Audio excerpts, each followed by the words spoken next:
রণে বনে জনে জঙ্গলে যেখানে বিপদে পড়িবে আমাকে স্মরণ করিও, আমি তোমাকে রক্ষা করিব। এ কথা বলেছিলেন বাবা লোকনাথ। বিপদে পড়লেই তিনি সকলকে রক্ষা করবেন। এবং 2রা জুন বাংলার 29শে জ্যৈষ্ঠ রবিবার পড়ছে এ বছরের লোকনাথ তিরোধান দিবস। এই লোকনাথ বাবার পূজায় এমন কিছু কাজ রয়েছে যেগুলি করলে বাবা লোকনাথের বিশেষ আশীর্বাদ পাওয়া যায়। এবং আজ আমরা এই ভিডিওর মাধ্যমে জেনে যাব যে আগত এই লোকনাথ পুজোর বেশ কয়েকটি কাজ রয়েছে যেগুলি অবশ্যই করবেন বাবা লোকনাথকে প্রসন্ন করতে এবং আশীর্বাদ পেতে। বন্ধুরা, বাবা লোকনাথের তিরোধান উৎসবটি কম বেশি সকলেই পালন করে থাকেন।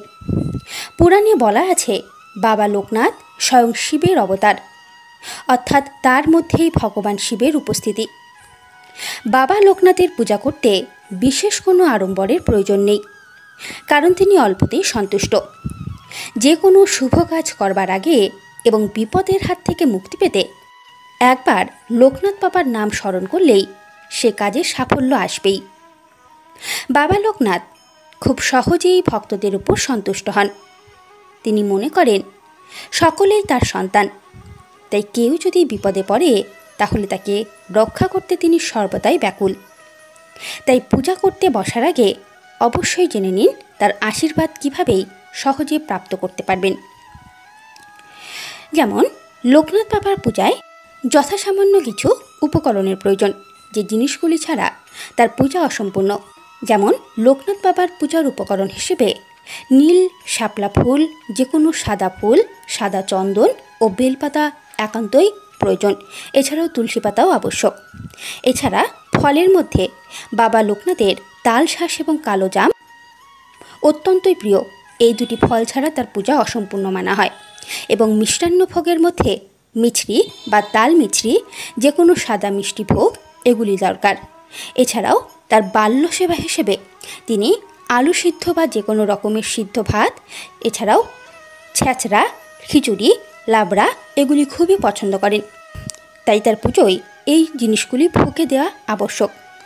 এবং মিষ্টির মধ্যে এছাড়াও মিষ্টান্ন ভোগের মধ্যে তিনি আমিত্তি খুবই পছন্দ করেন।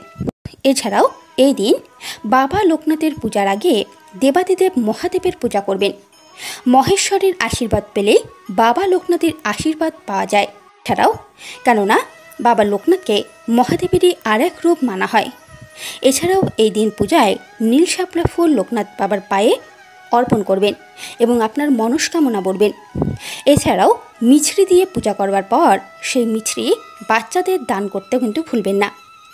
এছাড়াও কারো জন্মকুণ্ডলিতে যদি বিষ যোগ, দরিদ্র যোগ থেকে থাকে তাহলে অবশ্যই এই দিন লোকনাথ বাবার পূজা করুন। এই যোগগুলো থাকলে প্রচুর পরিমাণে আর্থিক সমস্যা দেখা দেয়। যদি লোকনাথ বাবার পূজা করা হয় তা শুভ ফল পাবেন খুবই তাড়াতাড়ি।